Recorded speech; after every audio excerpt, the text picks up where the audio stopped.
What's up, guys? Welcome back to another episode of BlockHash Exploring the Blockchain. Quick message from our sponsors, BNFT and Nitro Betting. BNFT is a groundbreaking platform that combines the unstoppable force of blockchain technology and the limitless potential of artificial intelligence to revolutionize personalized learning and earning experiences.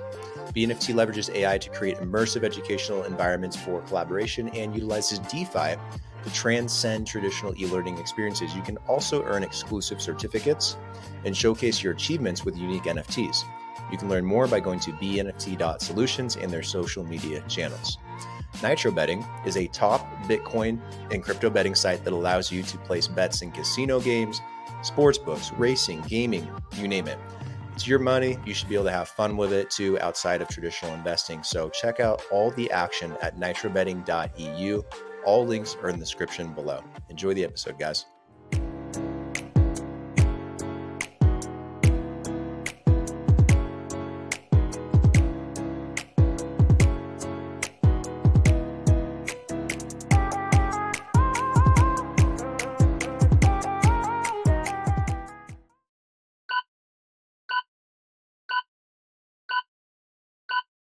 Cheers. Cheers. Finally. Oh, hey guys. How you doing? Welcome back to the BlockHash Podcast, episode 354, I think. It's a lot of episodes. I'm probably right, but it's been a lot of episodes.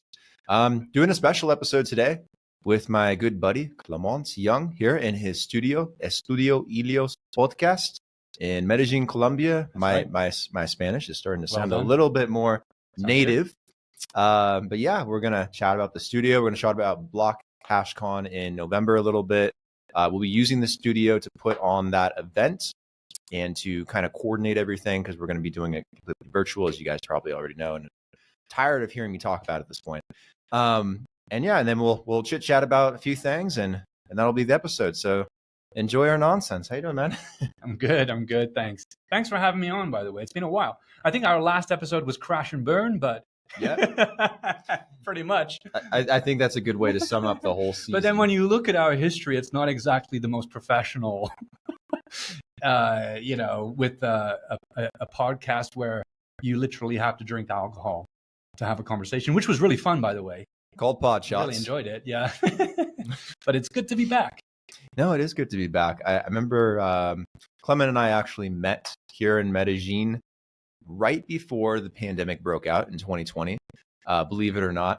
And we were bored during the pandemic. He went back to the UK. I stayed here. You can only work out so much and do nothing in your house for so long until you get motivated to do something in your life. It was very difficult. I think looking back on it, the pandemic was a lot harder than I think you might realize. Well, you say that, but you didn't have to do it in the UK.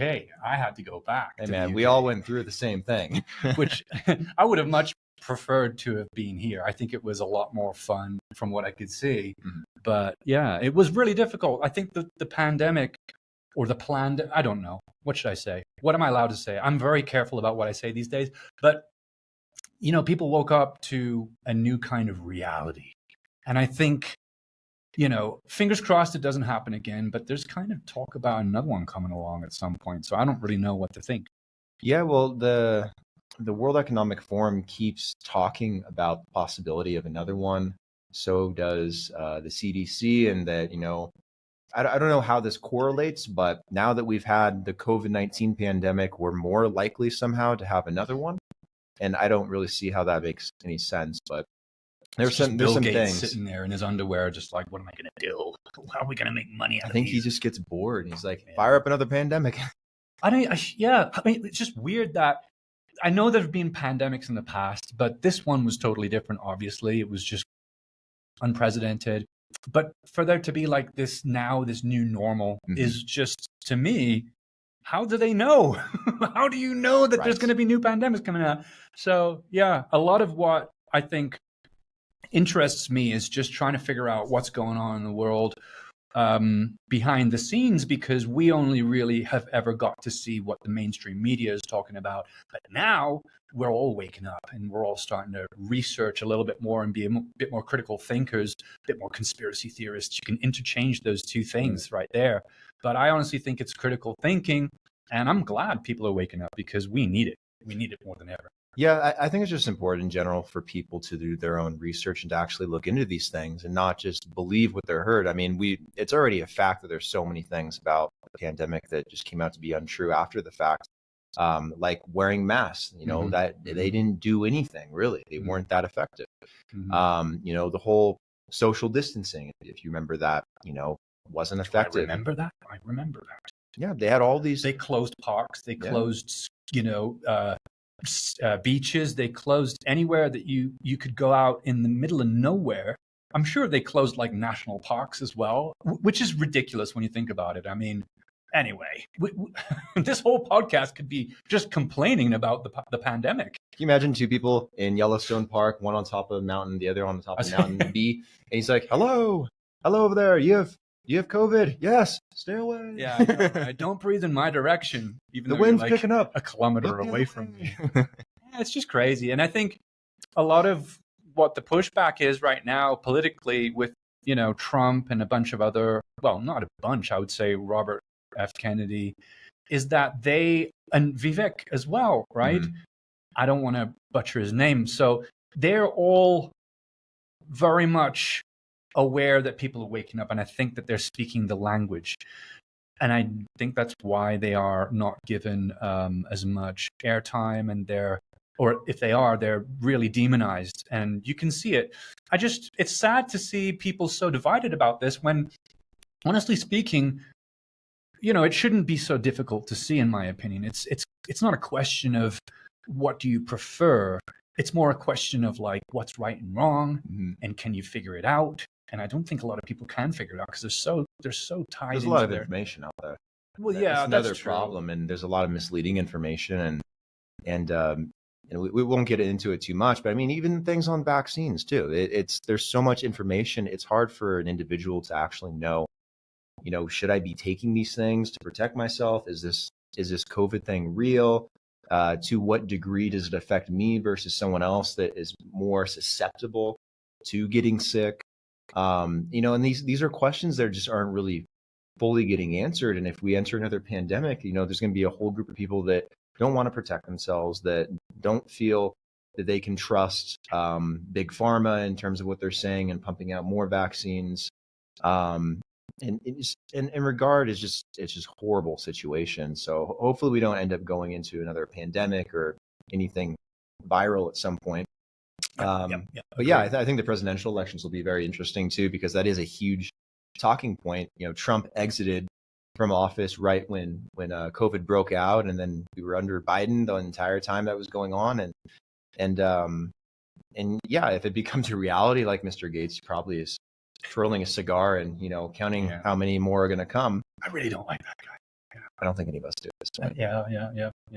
But I'm not going to, so I know how tricky it is to talk about these things. So we're going to kind of like, we're not going to go into it, but I'm excited. I'm excited because I can see people that are paying more attention. And I feel like the tides are kind of almost turning a little bit against the establishment. So let's see what happens. We got front row seats. At least we can be grateful for that. So whatever happens, at least we got to see this happen. We have a lot of interesting presidential candidates too in the U.S. this year. I know you're from the U.K., but what happens in terms of the U.S. presidency does have a reverberating effect around the world. I don't really pay any attention to the U.K. politics anymore. I really focus on what makes a difference, and it's just the truth. I don't think it makes too much of a difference what happens on the small island of the United Kingdom. I do. Your PM is now Rishi Sunak, right? Well, I guess don't get me started, man. Yeah, I'm aware of what's going on. I'm not blind to it, but I think the most important thing is really kind of going to the root cause, no offense, but the root cause of this, which is really quite ingrained into the power of the United States and their policies around the world. So if we can affect that, I think we can really do a lot of good.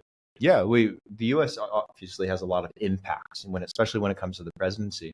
And the field of candidates is very interesting and diverse on both sides of the party. Like, I don't usually talk about politics on the podcast very often, but it is an important time. And even in regards to things like crypto, this is very important. There's a lot of Republican candidates like Vivek, like Ron DeSantis, who are very much in support of Bitcoin and crypto and blockchain, and think that, you know, a CBDC would be incredibly damaging to the U.S. financial system as well as the global financial system, and that it'd be a checkmate scenario. You don't want that for your finances. You don't want to be completely co-opted into a system like they have in China with the Yuan, and then you can't get out. You can't even send your one outside the country. It's all stuck in China. Like Really? if you're a millionaire there, you can't move your money. Like Really? It's really, really hard to do because it's in Chinese yuan, digital yuan. And that's what the fear that they have in the US of what could potentially crop up at some point. But yeah, you got people like Vivek, who is getting way more popular now that he's starting to do more interviews and debates are starting to happen. And then you have Ron DeSantis, who I like a lot of his stances and policies that he wants to push, but he also seems like there's something off about him. He's like too establishment for me.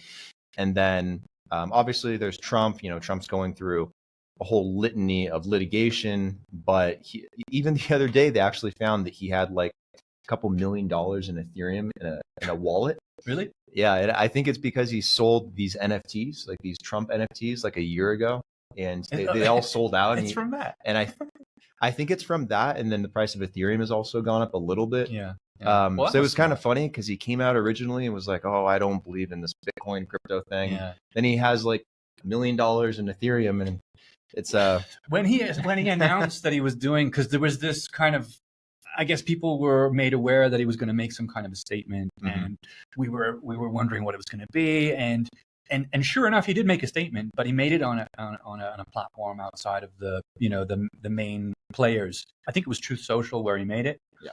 But he also launched the NFTs before the statement, so everyone kind of initially had this knee-jerk reaction. Oh my God, what? He made us wait for an NFT launch, and I admit I was wrong to kind of prejudge him. And I think that's really the issue is with politics that are so divided right now. I think people are just jumping to conclusions based on the programming that they've been sitting through on social media. Like, I'm aware that social media is an echo chamber. So I try to do as much as I can to unbias myself from confirmation of whatever it is that I believe in, which is really difficult, right? It's really difficult to do if you're not consciously thinking about what are you thinking, what are you deciding, and what kind of impact is that going to have. So, you know, I don't want to judge anyone too soon, and I think I kind of judged Trump too soon with that. I'm open to the left as well. Like, I don't want to shut them out like most people do, or most people shut out the right.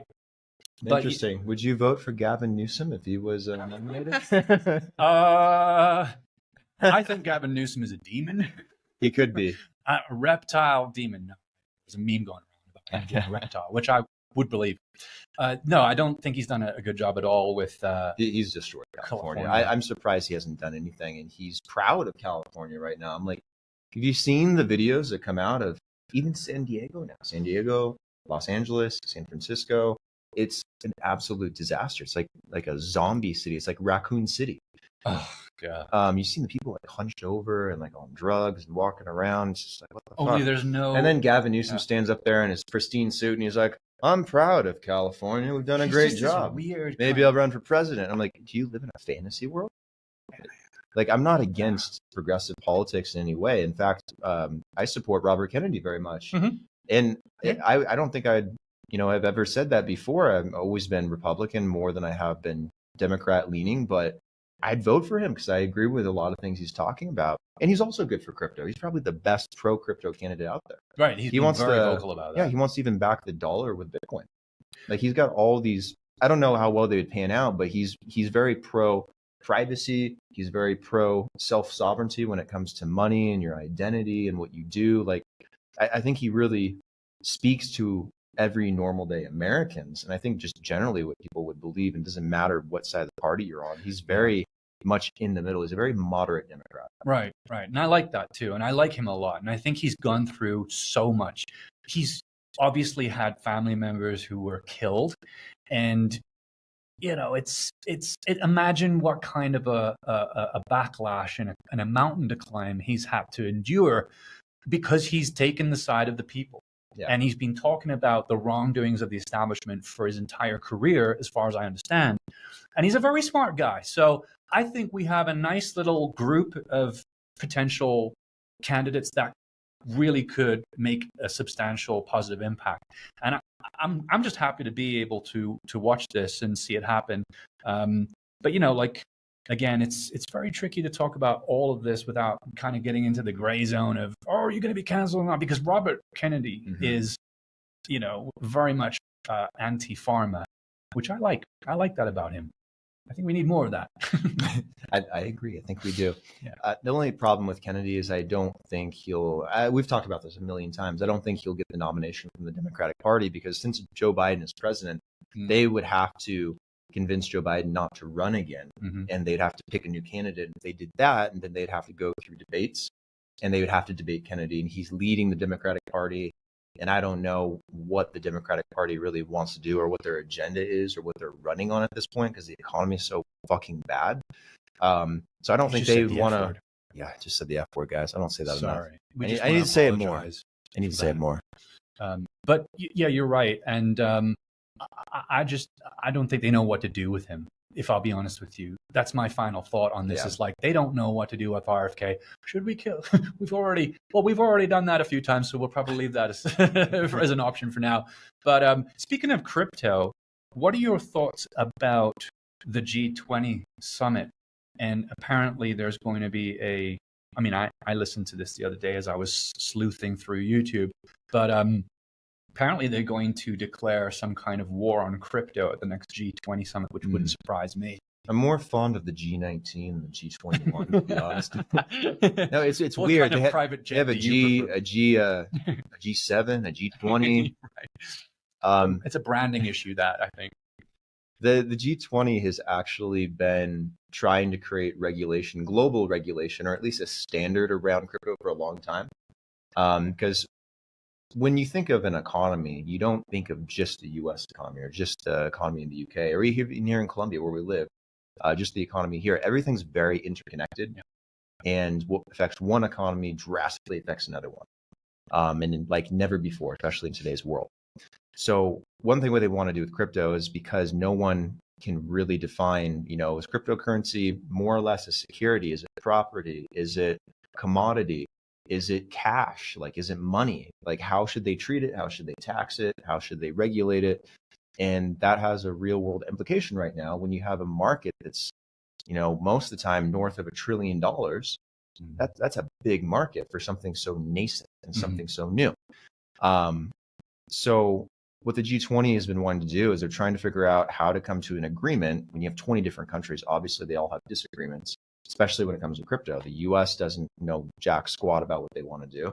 Whereas in Europe, they actually have a MiCA bill passed to regulate crypto. Depending on where you're at in the world, some people consider it a security, some consider it a commodity, some don't even have any regulation at all. Some consider crypto to be legal tender, like Bitcoin in El Salvador. So that's where the G20 is at. They don't really have any consensus, and I don't think they're ever going to agree, but they've been trying for a long time to say, hey, guys, let's get together and let's agree on how we're going to regulate it. Because if Clement's in the UK and I'm in the US and I send Clement a Bitcoin, it's treated differently in the US than it'd be treated in the UK. And then if Clement paid someone in Bali, it'd be treated different in Bali. Okay. Then if someone in Bali also sent it back to Colombia to pay someone for something else, and then it's also treated differently in Colombia. How do you create an accounting system around something that is different everywhere you go? It's like, you can't do that with gold. Yeah. You can't do that with a dollar. Like, gold is a commodity, dollar is money. It's going to be like that in every country in the world. Bitcoin is very flexible. It's the first asset or monetary instrument that is a hybrid form of money, or a hybrid asset. So it presents a lot of challenges and problems, and that's something that G20 is trying to work on, for better or worse. That's their own agenda. Yeah, it's a bit confusing as well, because BlackRock just announced the Bitcoin ETF, right? Was it BlackRock?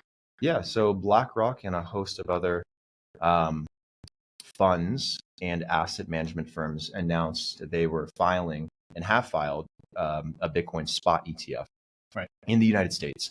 A spot ETF for Bitcoin actually just got approved in Europe earlier this week. Oh, And actually, nice. Europe is farther ahead on blockchain and crypto than the US is, which is surprising, especially when it comes to innovating around it.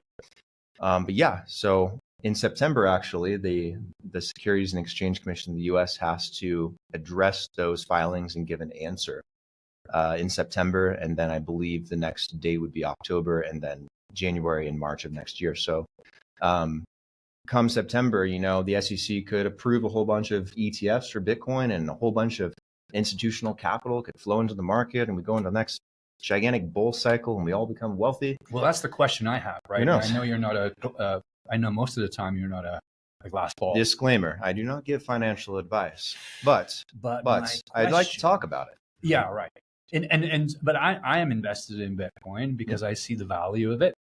But I think a lot of people have the question: will the governments be able to regulate it out, or I don't know how you would say that, but basically eliminate the demand for it because it's just not legal? I think governments can regulate out enterprise and institutional capital, because in order for them to put their money into this industry, which is so new, they have to have rules to comply by, or they can get in trouble. And they can get fined millions, if not billions of dollars. Happens every single day, even with the stock market. So for them to touch an industry that's like, the Wild West, they need rules to play by. So the government, they can regulate out those kinds of players. Retail is different. You can't regulate out retail because anyone can go buy, sell, trade Bitcoin at any point in time. It's a decentralized network system. There's no central point of failure or any individual or group that can shut it down or control it. It doesn't matter, even if every government magically coordinated together in the world and said, we're going to, shut off the internet, or we're going to stop Bitcoin, and we're going to put you in jail and tax the hell out of you. Like, if they pulled out every single stop, they still couldn't kill it, because it only takes one computer to run the code. So if one computer, one server in the world has a Bitcoin node or wallet running a node on it, it's still alive. Now, the worst thing they can do is they can try to squeeze retail out of the market by suppressing and manipulating the price of Bitcoin, which again is a very hard thing to do, but they can do it through advanced financial instruments like futures contracts, ETFs on leverage, futures ETFs. Do you think that's what the ETF is really all about, or do you think it's a mix? Potentially. Okay. I don't think it's a bad thing. I think it's something that further legitimizes this industry as an asset. Like, if you want to build an industry around gold, and there's no way for you to buy gold on the open market, you have to buy a physical coin, then you really don't have a 21st century gold market. Right. So the same thing with Bitcoin. Like, anyone can buy Bitcoin at spot and own it, just like you could buy gold at spot and own a coin or own a bar and put it in your safe. But to have a multi-trillion-dollar fluid market where anyone can invest in it, you have to have those financial instruments, and you have to open up the ability for enterprise, government institutions to be able to touch it. So that is, currently what's going on is they're trying to create these instruments, and BlackRock, Fidelity, WisdomTree, some of the biggest asset managers in the world. BlackRock, obviously, probably top 3 biggest in the world, if not the biggest. I think it's the biggest. Anyway, one of the most powerful. BlackRock is, one of 3 companies that owns every company in America. It's crazy. If you look at the top 3 VC funds or investors or wealth management firms that own equity in any company in America, any Fortune 500 company, BlackRock is almost always in the top Number 3. 1, right? Yeah. BlackRock, Vanguard and that one I can never remember. The other one that no one cares about. No one cares about the last one. You never get any prizes for being in 3rd place. But exactly. It's crazy to think that there's a company or an enterprise that has more asset value than the GDP of like the biggest countries, I guess. And I only learned that a week ago, so I'm so happy I get to say that right now. But it is insane. And I don't know how much of that is a product of just capitalism in general, and how much of that is a product of just really bad regulation and corruption. And I think it is more the latter, because I do believe in capitalism, and I do think that we can have a system that works, but obviously not at this current present day like this. This is crazy. So yeah, I just think it's insane. And, I've had the opportunity to choose where to invest money and what kind of vehicles to pick. And I could have just put it into index funds and just let it sit there. But I don't want to. I don't want to feed the machine, if you know what I mean. Right? That's if you trust the machine, and if you trust the market. I mean, I don't like the direction like the U.S. market is going. I'm not going to buy 20-year Treasury bonds. There's no way in hell. But every accountant in America will tell me, set up a Roth IRA, buy an index fund, invest in it, put money into a trust, put money into into some Treasury bills. No, because you're relying on the full faith of the U.S. government to make sure that that's back and that's actually going to happen. It's weird though. I wouldn't even want to hold U.S. dollars right now with how insolvent the banks are. Let's go to Yuan. Let's just go all in Yuan, and we'll just leave it all in there. I would rather own Yuan outside of China, not in China, right. and invest in it as a currency, because the Chinese Yuan actually is appreciating in price. No, I'm sure. And for the first time in like the last 5 years, it is separated from the U.S. dollar, which is very rapidly declining in value. And that should tell you, what direction the world is going, and who's going to be running. I think most nations. China has invested heavily into Southeast Asia, into Africa, now into Latin America, building out infrastructure. You've just made me realize how much of an outflow of capital must be coming out of the States right now. It just blew my mind thinking about it right now, because who would in their right mind invest in California? Who would in their right mind leave their companies there when people are just walking in and taking what they want, and the governor seems to be on a permanent coke bender, or who knows what he's doing? Who knows what he's doing, right? I'm not saying he's doing that, but like, it just seems like there's just no law. It's the Wild West, literally.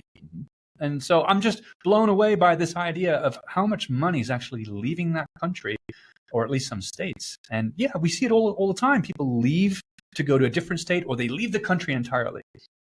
And then, that's got to have some I also think China's in a bit of a growth bubble too. Yeah.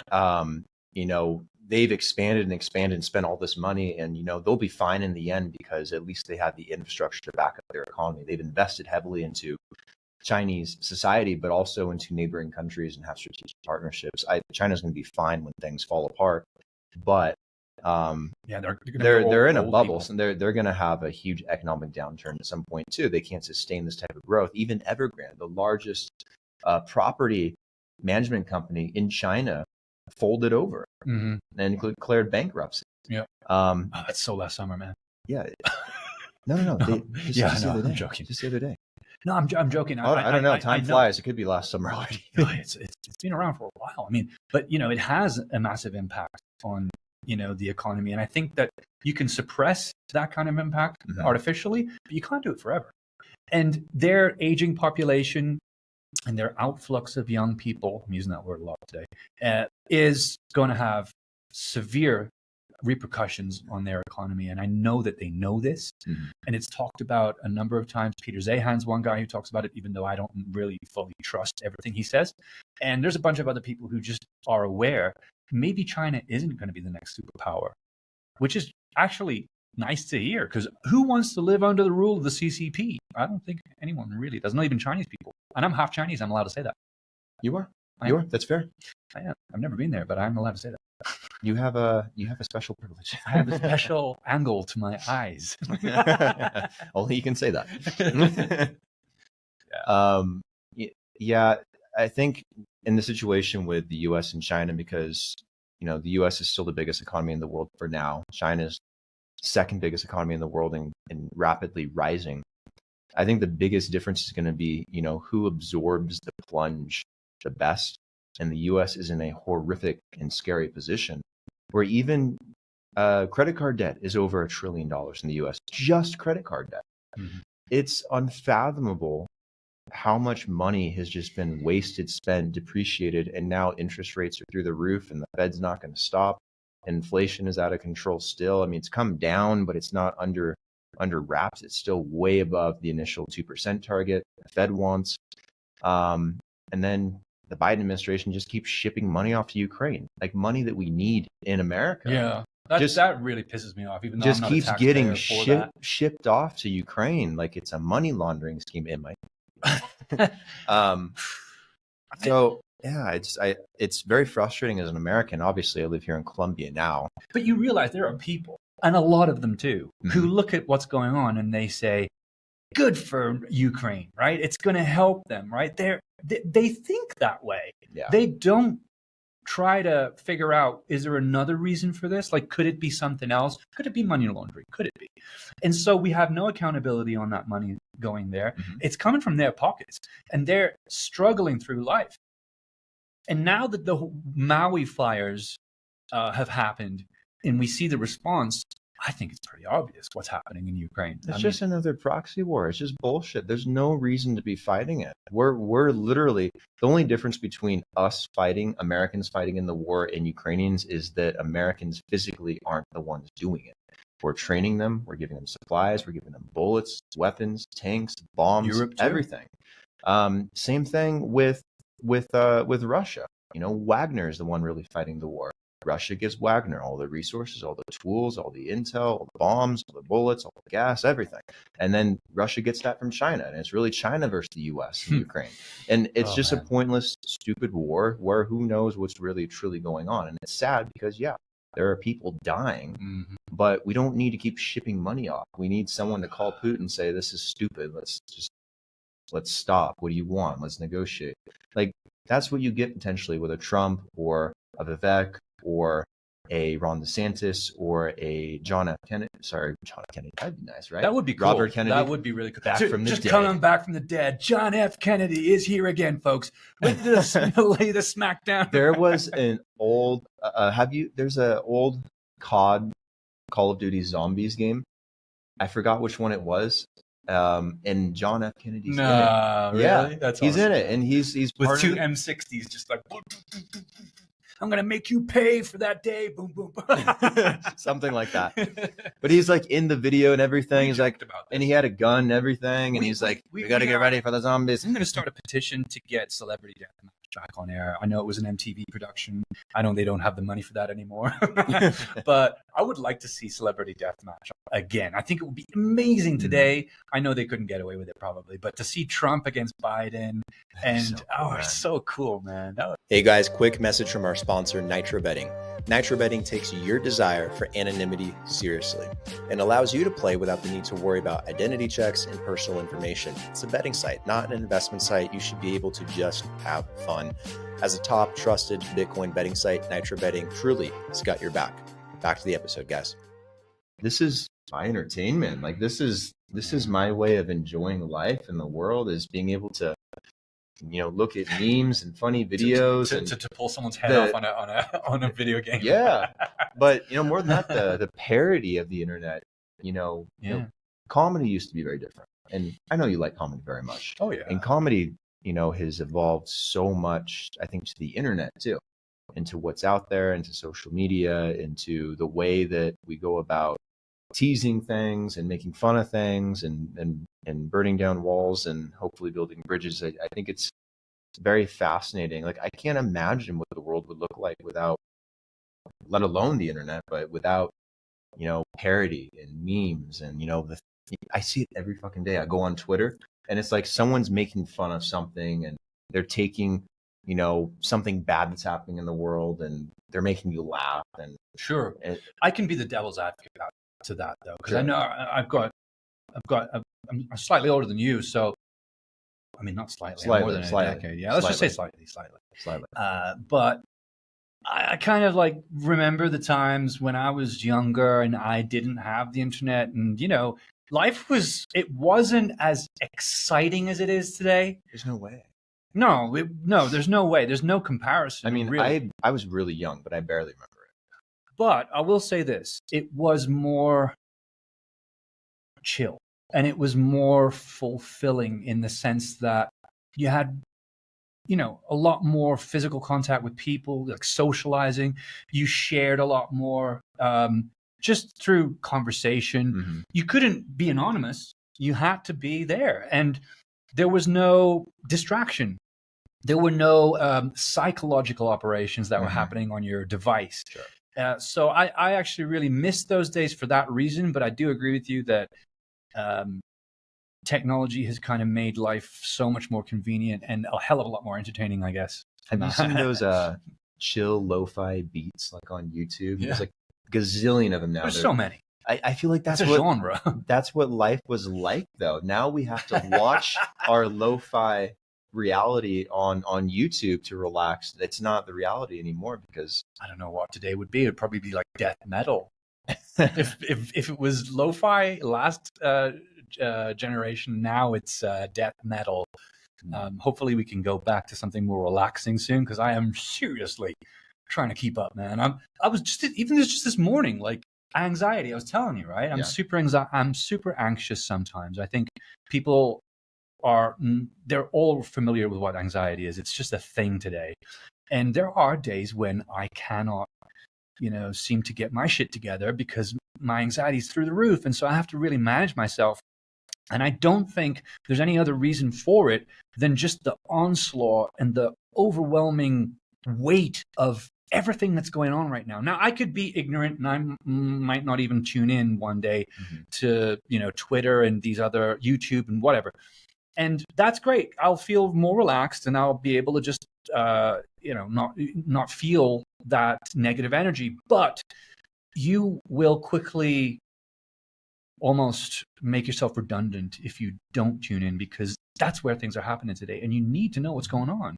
What do you do to minimize that anxiety and that stress? Do you just tune out of that stuff? Like, is that the cause of it? Because I'm sure it is. I've seen Twitter and YouTube these days, and it's like you watch one, you go into a whole rabbit hole of stress and anxiety, and then it sits in the back of your mind. Well, yeah. So I think there's a difference between X.com, previously known as Twitter, and YouTube, in the sense that X.com, I tweeted this morning, actually. I said, X.com is a place where the left argue about what is going wrong with the right, and the right argue about what's going wrong with the left. And it's just, that is what it is. It's a place where you go to see your side of the story, right? And only your side of the story. Now, YouTube isn't exactly as political. You can see in your feed a bunch of different stuff, and it's not really as political because the content itself is for educational purposes or whatever. You're trying to learn something, and I think, to answer your question, man, there's a few different ways I try and deal with the stress, but I think as long as you're aware that it's happening and you don't allow yourself to fall further into the trap by breathing, by not continuing, by taking a break, by just reminding yourself that maybe that's not all there is to the world, then I think you can manage it. But to come back to my original point, you've got to do it, because if you don't, you're really out of touch, and you can't afford to be out of touch today, because everything matters today. Everything matters as far as I'm concerned. Yeah, it's tough. What do you do? Quick sponsor break. This episode is brought to you by Globofin. They help with anxiety and stress. A big pharma tool. You're getting Pharma sponsorship? That's pretty impressive, man. No. I wouldn't take it. I don't know how much money they'd have to offer me for me to even consider it, but I do not support what they're doing. No, I don't. And I come from a family of pharmacists, so it's kind of in the blood a little bit. But yeah, I hate those commercials, though. It's like, it's sad that medicine has become a product for profit. Like, you see all these commercials all the time. I mean, we don't watch TV as much as we do now. You have to see them like through social media, but especially when I was growing up, it's like every commercial break, it was like, are you suffering from X, Y, and Z? Do you also have A, B, C, and D? I'm sure I saw. Try Cobblobberchin and Jamoberson and Jamobber hyphen. Fuck it all. Fuck it all. Fuck it all. Fuck it all. That was one of the best. That was one of the best Robin Williams jokes. There's been some good parodies on that too. Yeah. But it's terrible. They just pump out all these fucking drugs, and then they're like, well, how many new drugs are there a year? There's like over 500 new illnesses, right? That the pharmaceutical industry come up with every year, and it's just a machine. So I was telling someone this today, that when I was a kid, I would go to the pharmacies of my father in the UK, and I would just be there as he would just put me in the side and I'd play with toys and stuff. But I'd see someone come in and get their medicine, and then the next week I was there, I'd see the same person come in and get their medicine, and I'd keep seeing them.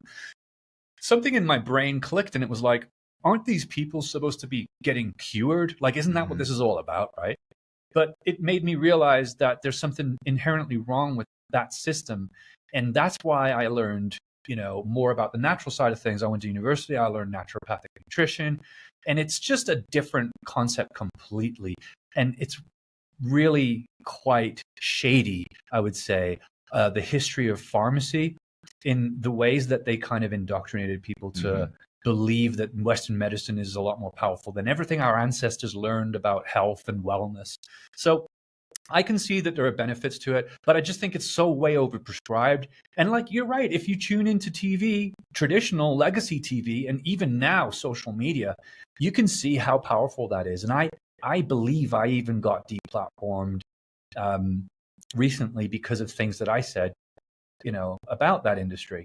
I know it's okay. They got you. They got me, but I'm back. I'm back with a with a vengeance. Try to stop me now. Yeah, no. You're talking about the globalists a little too much. Pharmaceutical bastards. To me. Oh man, I miss that guy. But he's going around now. He's actually being getting around. I think he's getting back in the groove of it now. I think he's starting to wrap up this Sandy Hook shit, and oh man, he was dealing with a lot of crap. Yeah. I've never seen someone more silenced than him ever. There's some people you can name, like Andrew Tate, for example, who's super popular today, but still nobody. How much do they want to fine that guy? It was like $1 billion or something. That is just insane. And that says a lot, I think. What's crazy to me is there's so much commentary online about things. And nothing ever happens to anyone, especially YouTubers. And they cover things in depth and have really strong opinions. And I see it every single day, over news items, over sensitive topics, things that are political, left and right. And it's normal. But because Alex Jones is such a big voice, for whatever reason, he gets the brunt of that kind of stuff. I'm not saying what he should have done and said about Sandy Hook was right or wrong. I mean, I don't think it was the most sensitive thing for him to do, and I think he got a little not proper. I think it's proper to do in the first place at all. But $1 billion, yeah, it's just for talking about it. That's a big fucking number. You got to wonder at some point, because he does always come across crazy, and that's always years after the fact of being right. And I hate saying that about him because he seems crazy, but sometimes it is the crazy ones that are right. You know what I've discovered? More people than I thought actually agree with things like the views that Alex Jones has, but they're just too scared to say it. Mm-hmm. And I'll be speaking to a liberal leaning person or a conservative leaning person about what's going on in the world and certain conspiracy theories, and they will agree with me. I'm not sure how much of it is just to appease me in the moment because it's uncomfortable to disagree with someone. Sure. But I do honestly think that there's a lot more people who believe this, that they're just not speaking up, and that is aligned with how people in previous movements, Martin Luther King, for example, said, the most important people are the ones that don't say anything because they're the majority. Mm-hmm. And that's why I say everything today matters. Everything you do matters because it's leading all of us towards a certain point. So if you ignore what's going on, you're part of the problem. And if you speak about what's going on, yeah, congratulations. But now you've got the bigger challenge of how do you talk about it? How do you not get canceled? How do you stay alive if you have a platform and you're talking about it, right? Because so I think the sad thing is, there's more people out there that are little fish in a pond that do try to raise their voice. And there are so many whales in a pond that have influence that don't say anything. You got more to lose. And that's the real problem. When you have such a massive platform and people listen to you and you don't speak up, that's sad. Because if you believe certain things and you believe certain things are happening against those values you have and you don't say anything, then it's just sad. Because every other small person would wish they had that platform. Sure. To do the same thing that they're screaming at the top of their lungs to 10 viewers on YouTube. But, someone that has 1 million, they won't say anything because they're too frightened. I understand. I totally understand. Imagine working your whole life and building an empire. And then there comes a day when you're tested to say the thing that's right or say the thing that's in your best interest. And it's really difficult if you've got a family, if you've got thousands of employees, if you've got a viewership. I mean, it's really difficult. And the people who do go against that for the greater good, they get really, how would you say this? They just get obliterated sometimes. And it's sad to see. And it brings me to the whole Sound of Freedom thing. Because Tim Ballard lost 1,000 donors after his Trump interview. And he was like, his team were telling him, you got to call these donors. You got to try to explain to them what you explained to just now on your social media about why it's important. And he was like, no, I'm not going to do that because you know what? This is not a political issue. This is about saving kids. And if you're going to stop funding the activities of our enterprise because of someone you didn't agree with, then you don't care about the kids as much as you care about being right politically. And that's fucked up. And I respect him for that. And there's a lot of, I guess the whole movie's mirrored in conspiracies right now from the other side about how Tim Ballard is just an actor and he's not doing anything and he's making a lot of money out of this. But that's the corporate machine trying to smear him, isn't it? I'm pretty sure. I mean, it could be true, but at the end of the day, I choose to believe that I'm not going to lose anything by supporting something. Isn't it the same guy that did Passion of the Christ? So Tim Ballard's the the ex-CIA agent who now runs a foundation that basically goes and saves kids. Yeah. And he was involved in a number of like high-profile, how would you say them? Like when they raid a place, and he's apparently saved a lot of children. The guys who were behind the movie. You interviewed one of the founders of Angel Studios. Shame on you for not. Hey, I reached out to them. If you want to reach back out, do an episode. You can do a part 2. But we did a episode with one of the Harmon brothers, who is the showrunner for a kids show called Tuttle Twins. Right. And they teach kids about money and economics and finance and history, especially U.S. history. I've watched a bunch of episodes. Really, really good show, especially for kids, and totally free too. They have like this whole like pay it forward type of model. So there's not any LGBTQ stuff in there. No. It's not politically influenced in any direction. It's purely educational. It's such a fresh breath of air.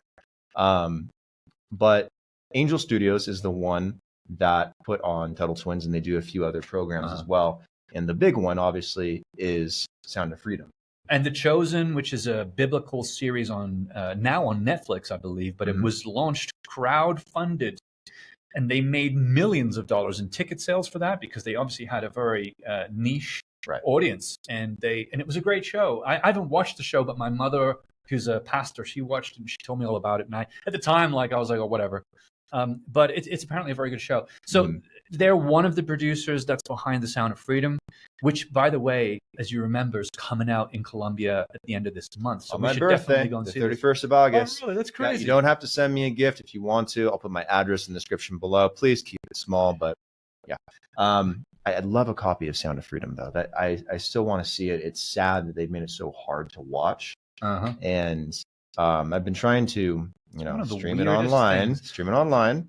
I'll just say that. And the quality is just not good yet. So I'm still waiting. we even if you were to do that, you would still go to the movies to see it, to support it anyway, right? It's not like it's and that's the problem. If you can't see it because it's a limited showing, then how else are you going to be able to raise awareness for this? It just baffles me that they would try to limit a movie with so much success simply because it's not part of the Hollywood machine, one.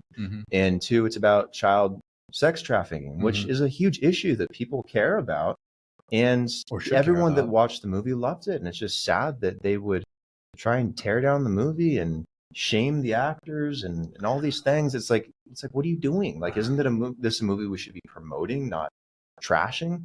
It's very suspect, isn't it? And it's the kind of, I'm not looking forward to it. There's some interesting connections there too. I mean, isn't one of the guys in the movie also in the movie Passion of Christ? Like, yes, he played Christ or something. Exactly. So Jim Caviezel, and he's connected to Mel Gibson, and Mel Gibson's doing a documentary on child sex trafficking. Yes, and so I've heard many different things about, you know, this whole conspiracy that's going around where Hollywood have almost like a group of rebellious actors, producers, directors who have just said, no, we're not going to settle for this anymore. Mark Wahlberg is mentioned a lot too. He's an avid Christian. And they have just apparently had enough of this whole satanic pedophile ring that runs and operates. We can't prove, right? But there's exactly. Fine, but there's enough satanic crap looking things out there. I'm sure you've all seen it. It's a little weird. I mean, Sam Smith. This is just speculation. Jay-Z, Beyonce. I mean, how many people do you want to go through? So I don't know what it is. Yes, Super Bowl, right? And even if you go back to the Olympics in the UK in London, did you see that? The Olympics opening show in, it was Brazil. So there was an Olympics in Brazil not too long ago, and they had an opening ceremony like always, right? Yeah. And in the opening ceremony, it was this almost like this telling of the future where there were all these beds. I may be getting this wrong with the UK. I think I am. But there were all these hospital beds, and there were like people in the beds, and there was this spike protein looking thing floating through, and it was just this weird show. And I guess at the time, everyone was like, whatever. Weird. But you know how symbolism works in this, apparently works in this industry. It's like you got to show people what you're planning and what you're going to do because of the karmic whatever, right? That's what Satanists believe. It's weird now because a lot of music artists are making fun of it, but you can't tell anymore if they're making fun of it or promoting this, if it's something that exists. But they all joke about the Illuminati now and satanic stuff, and it's in all these music videos, especially the rappers. Like they've just dogpiled onto it, and it's just very uncomfortable because now I can't listen to music without getting away from it. I can't listen to music. I can't watch movies. From Hollywood specifically. I mean, I'm all for watching independent movies. Like I love movies. I grew up with movies, and I'm a filmographer. I'm going to be a filmographer soon. So it's like, you know, where do I draw my inspiration from? And I'm pretty confident I'm not going to be drawing it as much from Hollywood anymore because, you know, unless you start seeing like demons and stuff showing up in my work, then you know I'm not I'm not pulling it from there because it's just all over the place. I think people need to know about this. I know it's not your subject material for the show. This is a special episode. Right, special episode. We can talk about anything. You can talk about special things. I just got diagnosed with hemorrhoids, and I'm joking. Oh, but wow, that's special. Exactly. No, it's.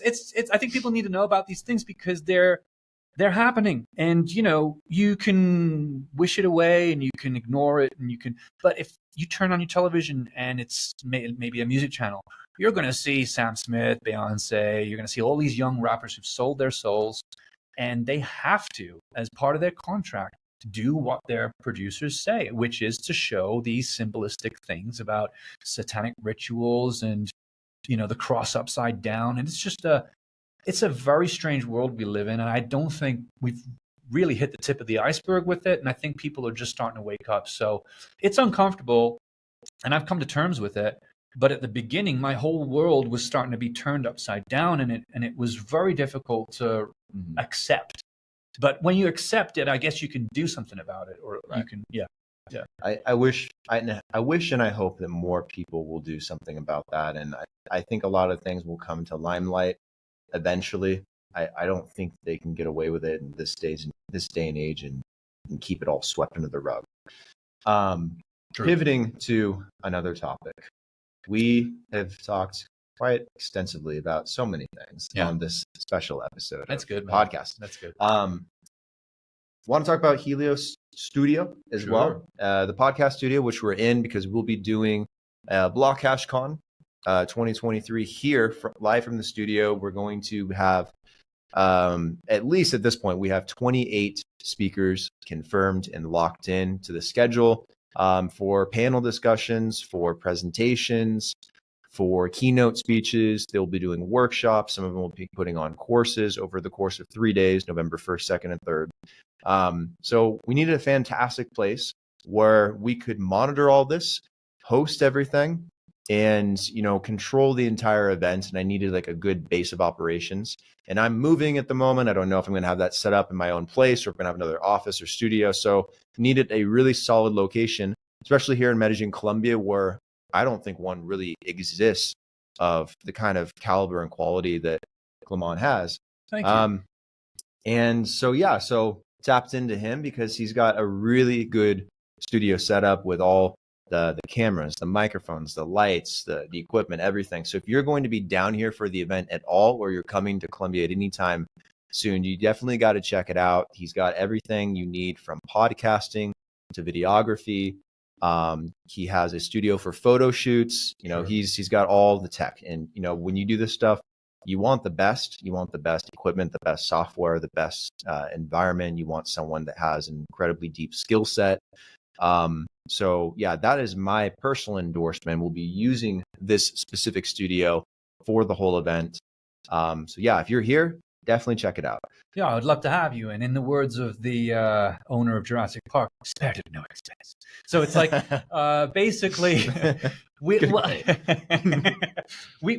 started the Estudio Helios as a photography studio initially because I got into photography during the, after the quarantine, the pandemic. And I quickly realized, because of our history of doing podcast episodes and things, and Brandon basically, I think, mentioned it, maybe you should have your own studio. So one of the rooms here wasn't being used. I needed a place to do some kind of content, and I made the decision to just go all out and really, honestly, spare no expense and put some of my savings into this. And so we've got really great equipment. We've got, all the sound processing equipment you need to have a high quality podcast. We've got the high quality cameras, the lights are all set up in here. I wish I could turn the camera around and show you, but it's actually one of the only places in Medellín you can come to record this level of quality of content. And I'm pretty sure we could do a special deal where, if you come on behalf of Brandon's recommendation, you can get like a special discount. Yeah, maybe we can set up a promo code or something. Maybe some kind of lead gen forms. People can sign up, maybe to use the studio or get in contact, maybe schedule some time. Sure. Yeah, let's do it. I'm definitely here. If you need to talk, then just reach out. And what's your plans for expanding this out? Do you want to build out something much larger at some point? Is there a certain direction you want to take it, or certain clientele you want for the podcast studio in particular? I think actually it's good that we're talking about it because your audience are probably by now quite interested in Medellín, I would imagine, based on the fact that they're watching you from here all the time. Oh, yeah. And it is a great place. Who doesn't like Medellín, Colombia? It's fantastic. I mean, but there is this whole kind of, I guess, taboo around Colombia being an unsafe place to go. I personally haven't had that experience. I've lived here for probably in total about 3 years. I'm married to a Colombian as well. And we live together and we run this business together. And I honestly have never had any problems with the locals. In fact, I've had more problems in the UK in terms of getting into, arguments and maybe being robbed or whatever in the UK than I have here. I've never had an issue. And so I genuinely recommend you look into it because it's a great place to get your bang for buck too. Like you can really use the money you earn and get so much more for it if you come here. So, I think it's a great audience.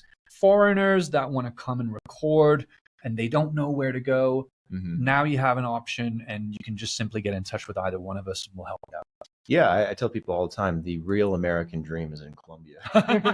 Yeah, maybe. It's the South American dream. It's great. When you think about things like manifest destiny and Americans believing and, accomplishing that American dream and what that, really meant back in the day, because nowadays, the American dream doesn't exist anymore. It's exhausted. In fact, America is more oversaturated than it's ever been. That's why it's so fucking expensive. Yeah. But back in the 1800s, that was in full swing. Manifest destiny. Every American believed they needed to go farther west, find land, find gold, find a mine, set up a business. that was the American dream. It was opportunity and something that was not claimed. I think you're right. I think it does exist here. And in Latin America, yeah, unfortunately for a lot of people in Latin America, it's a continental economy that has not really taken foot yet, because there's no interest, there's no capital that's come down until the last 10 years or so. Yeah. And now people are starting to wake up to that opportunity, where you can look at the US, any city in the US, and you can look at Colombia and Medellín, like in particular, and you can say, okay, if we put two cities, let's say we put LA and Medellín on a pedestal. You know, which city is safer? Medellín. Yeah. Which city is cheaper? Medellín. Totally. Which city are people friendlier? Medellín. Which city has a better diversity of food and good quality food? Medellín. Where can you get more for your dollar? Where can you have freedom? Medellín. Yeah. Where you can get more for your dollar? Medellín. It's like, and you know, in terms of, you know, how far you have to travel, Colombia is not as far as other places in Latin America either. Like, it's a good, easy gateway access. So like, if you live anywhere else in the country, especially if you live on the East Coast and you're like, okay, should I travel all the way to LA and start my life, or should I go to Medellín? Medellín. Like, it starts to make more sense. I think there's this Netflix effect, unfortunately. I was just about to say that. With, I was really just about to say with that. Narcos. Yeah. And yeah, Medellín in the past and Colombia in general had its problems, but that was a different period of time. I mean, it still does. Like, you won't go into the middle of the ghetto here because you don't belong there and you shouldn't be there. This is the difference, though. So here in Medellín, I live by this motto, and I repeat it all the time. You know, if you play stupid games, win stupid prizes. Totally. That's just how it is.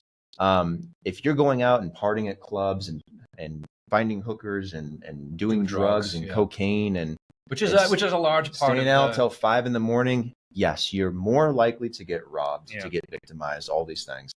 The difference is, if you're living your life, if I'm going to a business meeting, if I'm in a podcast studio recording something, if I'm going to the grocery store, if I'm walking my dog, you know, I'm more likely to have a problem in LA, where I've had problems just trying to go to the fucking grocery store. Really? What happened?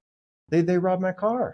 I've had people, you know, steal my shit. I've had people break into my car. I've had people try to break into my apartment. I've had people vandalize my shit, you know, doing basic things like me going to get the mail. Like, that's crazy. Here, it's like, that doesn't exist. Like, people take care of things, like their metro line, they take care of their buses. The streets are a lot cleaner. You don't see people lying around injecting themselves with heroin. I mean, if you think about the reality, you know, it is much safer here. It's just, you know, your mindset and how you look at it. Do you adapt to the culture? Do you try to understand things? Do you try to be respectful? Do you, are you smart? Like, I don't know. I mean, this is a really interesting thing that you brought up. Now I'm thinking maybe there's something to that Netflix show of like a fear factor of like, hey, don't leave the country now and go somewhere nicer where these kinds of things aren't happening that we're causing, because we don't want you to realize that. But yeah, I think it really is just a question of like opening your mind to the possibility that maybe you've been programmed to think certain way. I thought that when I first got here, I was scared. Like, I got off the airplane and I was defensive. Like, I could feel my body was just like, I was in defensive mode. And then it took me a few days and I realized, you know, this isn't so bad, this place. No, and your favorite really store was Caruja. You're getting that bratwurst and we're making some meat. it was an interesting experience. So now I live here. You've been here for a while. I've been here for a while. And, you know, we have nothing but good things to say about Medellín specifically. Other parts of the country may not be the same, but I think Medellín is a really interesting place to come. And there's a big community of entrepreneurs and people who are investing. So, you know, you're going to be able to make friends and have those kinds of business relationships, even though you're not in your home country. And I think that's part of the reason why it's such a good place for foreigners to come, because the pace of life is similar in some ways to where we come from, and we can get shit done. Whereas, you know, sometimes it's not the case. Like, Cancun is not can't get shit conducive to business. Shit gets you done. You done. Yeah, baby. All right. This has been a great episode.